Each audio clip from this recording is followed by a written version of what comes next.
Jemaat yang terkasih,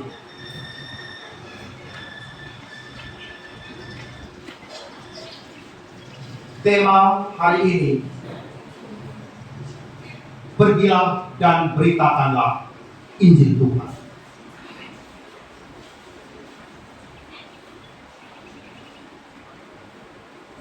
Raja George kelima, orang tua dari Ratu Elizabeth, Prince of Wales, dalam seluruh perjalanan kehidupan pribadinya, dia menyadari dan menyatakan dalam sebuah pernyataan, "Anakku yang kukasihi, engkau harus selalu mengingat siapa dirimu, sebab jika engkau terus-menerus mengingat identitas, engkau akan bertindak sepadan dengannya." Sekali lagi, "Anakku yang kukasihi, engkau harus selalu mengingat siapa dirimu, sebab jika engkau terus-menerus mengingat identitasmu, engkau akan bertindak sepadan dengannya." Dan refleksi itulah yang dipegang teguh oleh Raja George kelima dalam seluruh kehidupan pemerintahannya, bahwa dia tidak menyangkali bahwa sejatinya identitasnya adalah keluarga kerajaan Allah. Hal itulah yang dihidupkan juga oleh Matius, bahwa tidak ada lain dari seluruh perjalanan umat dalam pelayanan bersama dengan Yesus, bahwa intisari dari perjalanan Yesus adalah Injil atau kabar baik. Kabar baik itulah yang harus didengungkan di dalam pikiran, perkataan, tindakan kita, bahkan dampak dari seluruh hal yang kita lakukan. Tanggal 9 dan 10 kemarin, kita diizinkan untuk melayani dua peristiwa sekaligus. Yang pertama adalah perjalanan di Street ke Waikanabu, dan pergi bersama dengan Nona Cafi, Nona Angel, guru sekolah minggu, bersama dengan tim dari Sinode Lim Dimara, pergi ke sana. Tentu dengan perjalanan yang tidak mudah, melewati daerah Tapundung Waikanabu yang kalau salah sedikit kita jalan jurang masuk di sungai. Tetapi hal yang menjadi luar biasa, ketika 153 orang datang dari seluruh cabang, yang tentu jauh Bapak Ibu naik mendaki. Ada rumah yang kami tinggal sangat bagus sekali, rumah panggung. Dia dengan sungai itu 100 meter, tapi mendaki Papa Mama, keloe Papa Mama. Saya posa. Mandi, saya bilang sama mereka yang disuruhin, pulang kita gereja, tapi mandi kamar mandi saya sendiri. Karena di situ air melimpah sekali Papa Mama. Bersih, kamar mandinya juga bersih. Tapi malam saya mau masuk kamar mandi, ada toke Papa. Saya keluar, bisa saya bilang, airnya yang dekat gereja ada toke. Saya pergi kembali ke rumah, menurun lagi mendaki baru sampai balik. Tidak apa-apa saya bilang. Belum dua panggung lagi yang naik-naik dulu. Tapi ya puji Tuhan, tidak makan sayur 2 hari Bapak Ibu, makan daging dari pagi siang malam. Ya. Sampai saya bilang, "Mama dan ubi kenapa tidak dimasak?" Saya bilang, "Hei Pak Pendeta, kita malu kasih dari ubi." Dia bilang, "Oh iya, kalau pencernaan sudah ada tiap hari. Untuk tidak ada stunting di sana ya." Datang Papa Mama, jalan kaki, kita memuat di oto bagaimana? Di oto sudah penuh dengan barang dan terbatas. Tapi saya lihat itu anak-anak kecil, anak sekolah minggu 83 orang, kami layani mereka dari cabang-cabang. Mereka datang jam 11 siang Bapak Ibu, dengan kondisi yang siang itu panas sekali. Tetapi luar biasa ketika kami melayani mereka memiliki suara yang sangat luar biasa. Bisa melayani mereka, melayani dalam puji-pujian, dalam kebaktian penyegaran iman. dalam pengobatan terhadap mereka, di dalam sakit yang mereka alami. Sungguh bahwa tugas pemberitaan Injil itu bukan kerjaan satu dua orang, kerjaan yang mudah, dan kemudian gereja mengabaikan hal itu. Berjumpa dengan orang lain bukanlah perkara yang mudah.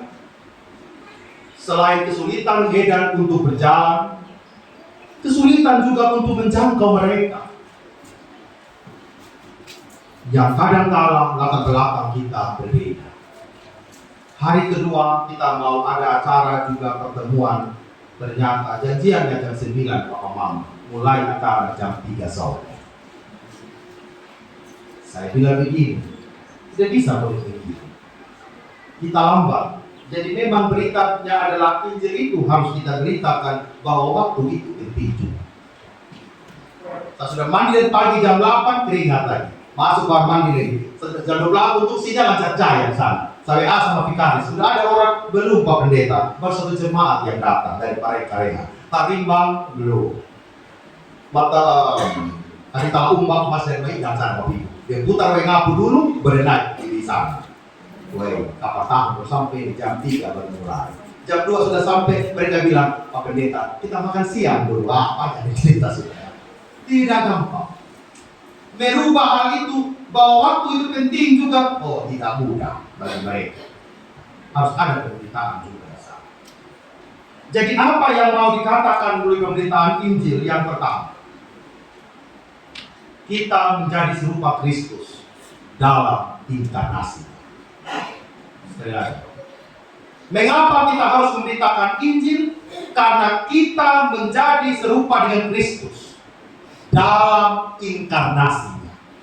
Inkarnasi itu apa? Sebuah proses untuk mengosongkan diri. Tuhan Yesus tidak menganggap bahwa dia dari sorga sana. Dia tidak mau lagi berjumpa dengan orang-orang yang membutuhkan firman, dengan orang-orang miskin, dengan orang-orang sakit, dengan orang-orang yang belum mendengarkan firman Tuhan, dengan orang-orang yang membutuhkan keselamatan. Sehingga inkarnasi itu ia telah rela mengosongkan dirinya. Filipi pasal 2 ayat yang ke-58 mencoba untuk meringkas seluruh inkarnasi Kristus.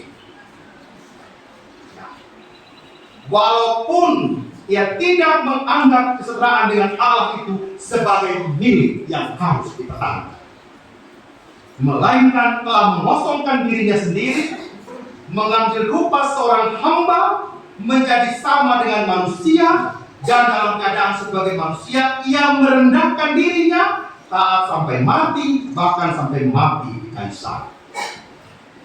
Itu adalah inkarnasi.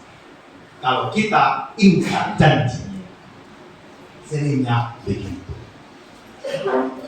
Besok pergi gereja sudah. Tapi kalau sudah pagi, mulai sudah ada saja tersibuk sana sini. Akhirnya, biar mama sudah di gereja, saya urus anak pagi di belakang. Bisa begitu. Ini adalah tantangan yang tidak mudah bagi gereja masa kini, Bapak Ibu. Kita baca tadi refleksi di Tanah Batak, Tanah Karo sana, bahwa Injil itu nomensen pun ingin dimakan hidup-hidup, Pak Omar. Dihadap di sana. Dari Jerman ia datang, tetapi apa yang terjadi? Ditolak. Tetapi kalau Mensen mundur, rasa-rasanya hari ini kita tidak pernah mengenal yang namanya sekolah teologi Mensen, Universitas Mensen di Sumatera Utara sana. Dan HKBP adalah jemaat di Indonesia yang paling banyak umatnya. Itu hampir berapa itu ya? 250.000 orang atau lebih kayak itu. Seluruh dunia mereka ada gereja. Kecuali di Pulau Sumba. Itu kayaknya mereka hampir tidak ada. Tapi di pelosok Jawa, kota, kabupaten, mereka tersebar di sana. Bahkan sampai di luar negeri. Mereka bersatu sebagai orang Batak. Berkembang, dan mereka adalah orang Batak paling banyak di Indonesia, itu mereka bersatu. Sedangkan Sinode GKS itu paling banyak jemaat urutan tersebut. 1881 mereka sudah 5 kali lipat menjadi orang Kristen. Tapi di Sumba 1881 itu Van Alpen baru datang. Sampai ulang tahun yang lupa. 9 Juni 1881 dia baru datang di Indonesia. Injil itu oleh Van Alpen. Itu pun ditolak. Kemudian Esther dari Kupang kirimlah orang-orang Sabu itu datang beritakan Injil di Sumba. Kemudian ada Wilena yang mulai dengan pelayanan rumah sakit Kristen di Limbar. Kemudian berkembanglah Kristen di Melolo, di Kamaniru, dan seterusnya. Jadi Bapak Ibu bisa bayangkan periode Injil itu bukanlah perkara yang mudah ada di Indonesia. Tetapi para penginjil-penginjil itu telah mengosongkan diri mereka. Apapun yang terjadi siap untuk menghadapi kematian. Kampung Bayi ditembak.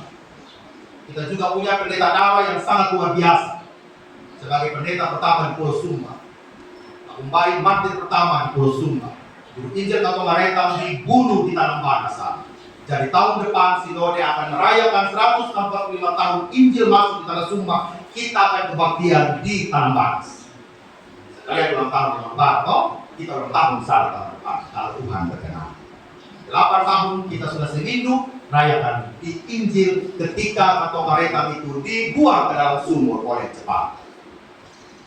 Jadi kemarin Mama Ketu bilang kita harus di tahun depan merayakan ulang tahun Sinode sekaligus merayakan Injil masuk di Sumba dengan kematian seorang martir kita rayakan di GKS Tanah Banas. Gereja harus menunjukkan identitasnya. Masa selingaku kemarin kita mengumuli tentang pengabaran Injil. Bagaimana menolong tambak Jawa, Ayeti ke Pulau Panjang, Waingaku akan menuju ke Unga sana. Saya bilang itu jangan hanya menjadi program saja. Tetapi memang harus diimplementasi.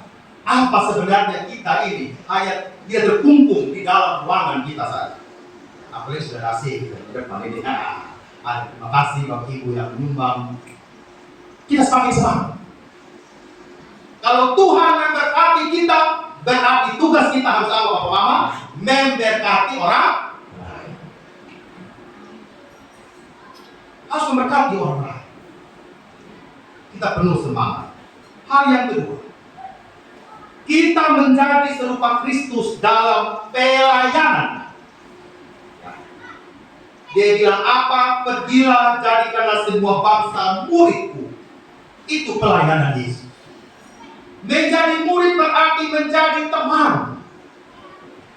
Ini ada mantan guru di sini. Itu mantan guru SKP teman-teman. Anak-anak kalau tidak dijadikan teman, susah sekali. Betul tidak Bapak Ibu? Mereka perlu dijadikan teman. Ya. Guru yang ada kemarin, Pesenso ya, di PT Kepemimpinan Kabupaten. Itu kalau kita pasang jarak dengan mereka, tidak. Anak-anak sekarang ini benar-benar harus dimana? Dirangkul, diangkat hatinya, supaya mereka benar-benar menjadi murid yang taat. Demikian juga dengan pelayanan kita. Pemberitaan Injil kita, pergilah jadikanlah semua bangsa muridku. Apa yang menjadi tugas kita sebagai orang-orang yang percaya? Pelayanan kita itu benar-benar memuridkan Bapak Ibu. Artinya orang lain semakin mengenal Kristus. Ketika adik-adik sekolah minggu dengan intens mereka para guru sekolah minggu melayani di Pamalala, Pamalala itu juga menjadi sebuah tempat di mana Kristus dimuliakan. Anak-anak yang memuliakan Tuhan. Kita tidak melihat di tempat yang kumuh dan tidak tempat layak untuk kita duduk dan berdiri di sana. Tetapi di sanalah tempat kita untuk menyatakan kasih Allah kepada saudara-saudara. Harus nyata di dalam pelayanan kita berita Injil itu Bapak Ibu. Harus nyata berita Injil dalam seluruh pekerjaan kita. Dengan talenta-talenta kita. Ketika di gereja ini kita melibatkan berbagai orang dengan segala macam latar belakang dan profesi untuk mengurus gereja ini, artinya bahwa Injil itu semua orang harus dilakukan. Tidak hanya kita yang berjabatan, pendeta, penatua, diaken yang berdiri di depan, tetapi menjadi tugas bersama-sama kita semua. Peristiwa yang kedua, kemarin Bapak Marshal kita utus ke Sobawawi, Sumba Barat dalam pelayanan rapat pimpinan Komisi Bapak tingkat sinode. Kita bersyukur Bapak Ibu, 6 jemaat di kota Waingapu ini hanya jemaat Malupara saja yang mengirim utusan. Saya katakan sama teman-teman Waingapu, Prewora, Pradita, saya bilang kenapa kita begini? Apakah tidak ada kaum Bapak di kota Waingapu ini? Ini saya omong jelas memang sama pendeta-pendeta di klasis Waingapu. Ada apa dengan kita? Kalau sibuk orang Malupara juga berpangku kaki di sini, sibuk juga. Penegasan yang tidak mudah. Minggu depan ada pengukuhan panitia klasis di gereja ini jam 5 sore. Saya pikir menjadi sorotan kita bersama. Kalau pelayanan ini kita katakan, oh saya sibuk, tidak ada orang, berarti kita rasa-rasanya perlu memikirkan kembali. Kita ini mau melangkah kemana? Karena kita tahu jatuh bangunnya Komisi Bapak kita ini setidaknya ada sebuah usaha untuk mempersekutukan mereka. Dan itu menjadi cerita baik dalam rapat pimpinan itu. Jadi Bapak Ibu, kalau kita melakukan sesuatu, kalau saya ulang-ulang di mimbar sini, bukan apa-apa Bapak Ibu. Gereja Kristen Sumba ini sedang membutuhkan model, sedang membutuhkan teladan. Apa yang kita lakukan bagi gereja ini? Karena Bapak Ibu, semua di Sumba ini puji Tuhan izinkan saya dari masa PKR saya pergi, bukan saja masa PKR. Dari saya kelas 3 SMP dibimbing oleh Ibu Sok Andara itu, kami berkunjung ke Talimbang saat itu Bapak Ibu ya. Tahun 97 itu kami sudah melayani di Talimbang sana. Kami sudah melayani di Mbaing sana, kami sudah melayani di Buku Kalala sana, kami sudah melayani sampai Surinapu sama seperti Waingapu. Kelas 3 SMP, 1 SMA, 2 SMA, puji Tuhan sampai hari ini saya berdiri depan mimbar. Gereja ini, ya, sinode ini membutuhkan model yang perlu kita kembangkan bersama. Jadi kenapa kita mulai pemberdayaan ekonomi? Kita punya lapak. Bukan untuk kita gaya-gaya atau Bapak SS kurang kelebihan uang jadi kasih kita. Bukan. Tetapi model pemberitaan Injil hari ini itu perlu kita definisikan kembali. Bahwa pelayanan itu tidak saja hanya sampai kepada oke, kita berdoa dan selesai. Dia lapar Bapak Ibu. Betul tidak Bapak? Dia lapar. Dia membutuhkan pikiran yang bukan saja lapar fisik Bapak Ibu ya. Pikiran kosong Bapak. Reni, lihat ini kopi-kopi di dekat dapur, otak bisnis Jawa keluar. Bapak, mari kita ini kopi terjual. Iya, omong saya bilang. Dalam pengujian pendeta dekat dapur yang kedua, tanggal 10 itu, saya bilang, baik Pak Vikaris, namanya Pak Asmen, tugas para pengkok hari ini adalah bagaimana impotensi di dekat dapur ini menjadi berkat. Punya program dalam kota di September ini, November, tanam 500 kopi di Waingapu. Hubungi itu pemerintah saat ini. Entah itu perkebunan, pertanian, siapa saja. Jangan sumbang uang, jangan berbupati datang, kamu bilang lelang 10 sak semen, itu sudah ada luas. Berani tidak, tanam 500 pohon kopi di Waingapu. Airnya Bapak Ibu itu, melimpah. Melimpah sekali air sungai, air mata air itu mengalir dan tanah sungai. Jadi masalah uang sebenarnya bukan menjadi masalah. Kalau hati, otak kita isi dengan kreativitas. Amin. Ini Bapak Ibu ini ngomong ini ya sakit pinggang sedikit juga kok sampai bilang bukan? Tidak apa kan? Pulang sampai bawa perut ini kayak saya pikir saya harus buntu Bapak Ibu itu kan ya. Tak goncang lemak-lemak gitu kan ya. Nah, kita perlu ngomong gitu. Bicara dalam pelayanan. Hal yang ketiga, Kristus menjadi serupa dalam ketabahannya. Bapak Ibu, ketika kita mengatakan kita akan memuridkan orang, berarti kita juga diibaratkan seperti guru rohani. Oh, guru ini dengan undang-undang perlindungan anak sekarang khususnya makin panjang, betul? Makin sabar, makin tabah. Kami pun mengalami dalam pelayanan di sini. Pendekatan dari 2016 bahkan 2015 saya ingat saya masih menjadi vikaris dengan Bapak Henry Pajara. Kami dikirim salah satu jemaat. Bagaimana supaya dia berdiri mengaku dosa. Tahun 2023 baru orang itu mau. Bayangkan Bapak Ibu. Dari 2015 saya vikaris sampai 2023 Bapak dia bilang, Pak Pendeta, saya bersedia.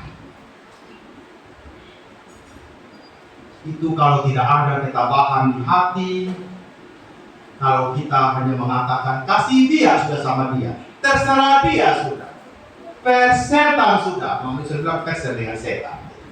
Tidak, membutuh hati yang sabar. Ya. Bukan berarti ketika kita sudah punya unit bisnis, kita sudah punya komisi-komisi, sekarang keuangan kita sudah tertib, luar biasa lah Mangpara ini. Bukan saya puji karena saya pendeta di sini. Bersyukur, berterima kasih sama jemaat. Dari 254 jemaat, satu sinode ini jemaat Mangpara yang sudah lunas dan punya tanggungan di kelas dan sinode sampai bulan Mei. Jadi kalau saya cerewet, tidak masalah. Ada waktu ibu gitu kan. Ada Tuhan di belakang. Yang menuntun kita punya hati untuk berubah Bapak Ibu. Jemaat ini harus berubah menjadi lebih baik. Dan kita harus menyalakan diri. Jangan kasih padam. 9 Juni kita sudah bertekad berdiri di hadapan Tuhan untuk Injil kota Waingapu. Jangan kasih gendong. Gas. Kita perlu kesabaran untuk mengelola gereja ini. Memberitahukan ulang-ulang ini kalau Pak Amos rapat nih, kasih tahu pengelolaan keuangan tidak gampang. Bendahara suka-suka ini supaya negara itu tidak mau kan? Tapi kita punya standar Bapak Ibu. Dan standar itu menjadi model yang kalau saya pergi pembinaan di gereja lain itu saya bawa Bapak. Ini loh model keuangan, ini loh model pelaporan. Ya. Jadi walaupun Pak Ansen buat satu nama di tenda, apa-apa. Susu apa kami punya susu sampai nama, kenapa sudah begitu kan? Yang penting Tuhan yang dimuliakan, amin. Tuhan yang kita punya model pelayanan kita bawa ke tempat lain. Nah berharap anak remaja, pemuda, komisi bapak menunjukkan Injil itu harus jadi nyata bagi kita. Injil itu harus kita pribadi ini rasakan Bapak Ibu. Bagaimana saya ngomong, hei, mari kita lakukan ini supaya kau jangan lapar. Hei, pendeta Mangpara dari Gorontalo saja begitu, karena memang bisa kan? Harus juga saya, ya minimal saya baca buku adalah isi dalam pikiran, toh minimal adalah hati untuk pergi. Kan perlu dibaharui oleh Tuhan agar benar-benar itu menjadi teladan, menjadi murid yang memberitakan Injil. Hal yang keempat terakhir, kita menjadi serupa Kristus dalam misinya. Ya, Bapak Ibu, Yesus mengajar, Yesus membaptis, tetapi misi, tugas pengutusan kita itu harus benar-benar menjadi nyata. Ini bukan sekedar versi amanat agung, tetapi benar-benar kita hanya menyatakan dan menghargai iman kita sejauh kita pergi keluar dari diri kita dan memberitakan Injil kepada pasangan kita. Perlu mendoakan pasangan kita, mendoakan anak-anak kita, mendoakan gereja ini, mendoakan seluruh komunitas kita sebagai jemaat Mangpara bahwa kita jangan tinggal diam berpangku tangan. Kita harus menjangkau yang lain. Kemarin majelis jemaat mencoba untuk berbicara dan kita telah menunjukkan beberapa orang untuk melengkapi komisi hari raya gerejawi dalam perayaan ulang tahun kita. Ada beberapa kegiatan yang kita lakukan sebagai tugas pengutusan kita di tengah-tengah dunia ini. Selain kegiatan intern kita di dalam, entah itu fashion show, song, ada juga olahraga oleh pemuda, ada ibu-ibu juga membuat woman gathering. Luar biasa istilah ibu-ibu. Ya, Komper bilang, Pape, saya mau buat acara sendiri. Oke. Yang penting kan kita bersihati dulu. Tidak apa-apa. Ya. Jadi Komper membuat kegiatan lomba-lomba intern mereka. Tetapi kita punya mimpi. We have a dream. Kita buat sesuatu yang agak berbeda sedikit. Dan perlu kita doakan. Kita membuat konser kebangsaan. Bapak Ibu, kita hidup dengan teman-teman muslim yang kadang-kadang, bukan kadang-kadang, sering membantu kita, bukan? Dalam acara kematian, dalam acara pesta. Tapi kapan mereka ada di pelataran acara kita? Kita buat konser kebangsaan. Kita undang semua yang Katolik, yang jemaat, denominasi, yang Hindu, yang Buddha ada juga di sini, di Manggarai Muslim, kita undang, kita konser bersama. Tapi kan perlu kita doakan, tapi kita ingin memberitakan buat jemaat Manggarai dan jemaat yang penuh kasih, yang mengelurkan kebahagiaan juga kepada orang lain. Mungkin saat ini kita baru duduk untuk konser bersama. Kita tidak tahu suatu ketika kita pergi pelayanan ditemani oleh sahabat-sahabat muslim. Who knows? Tidak ada yang tahu perjalanan kita. Betul tidak Bapak? Mungkin suatu ketika mereka bilang, Pak Pendeta sama sumbang mimbar. Wah, ini kalau orang muslim sampai bergotong royong menolong kita, saya pikir this is a model. Ini adalah sebuah model baru yang kita bawa di hasanah pemberitaan Injil di Pulau Subai. Tapi keputusan Bapak Ibu, toh betul tak? Ya kalau saya semangat, kalau mau jadi saya semangat, kita semua bersemangat. Simpatisan ada di ya, sama nona dari mama aku itu, protes tahu jemaat-jemaat yang ngaku mama. Mari ini, tenang, penyanyinya gampang. Kita mau beli band juga loh, kan? Semua buat, masih kurang duit kata PP itu ke PP. Mulai hari ini juga kita akan beli ya seperangkat alat band, keyboard kita sudah 20 tahun ini perlu kita ganti mekat ya kan, perlu yang 0 km, tapi masih butuh duit. Ada kota hari ini, jadi juga masih dana. Marilah bersatu hati, 1.000, 2.000 mungkin tidak berarti di tangan Bapak Ibu, tapi mungkin untuk membeli alat band, keyboard kita itu menjadi bermakna. Amin. Jadi misi itu harus bergerak, jangan tinggal diam, harus dia bergerak. Sekiranya perayaan nanti kita ini bukan saja sekedar memberitakan Injil, tetapi memberitakan kemuliaan Tuhan. Kita buat mini konser. Kita pada orang penyanyi-penyanyi banyak. Dulu saya dengar bilang mama ini menyanyi di THR. Saya tidak percaya. Mana kita pada ini gitu kan ya. Nanti menyanyi. Kita undang pendeta-pendeta di Karis yang pandai menyanyi sekitar kota Waingapu, yang bisa main band, pemuda, semua kita ada. Tapi siapkan hati. Sebelum engkau menjangkau orang lain, engkau harus menjangkau hatimu dulu. Hati yang mau dibentuk oleh Allah, bukan hati yang mau memberontak, bukan hati yang mau tampil. Ya toh Bapak Ibu toh lewat sebenarnya mau tampil itu bukan begitu masa selewat otak suruh ini pang di Jogja bukan. Bukan Adrianus Meta jaga umat punya nama, bukan. Sekarang saatnya Tuhan yang harus tampil. Tuhan yang harus ada, yang kita muliakan di Maluarai. Sekiranya firman hari ini menguatkan saya dan menguatkan Bapak Mamsu. Injil Tuhan harus kita berikan. Amin.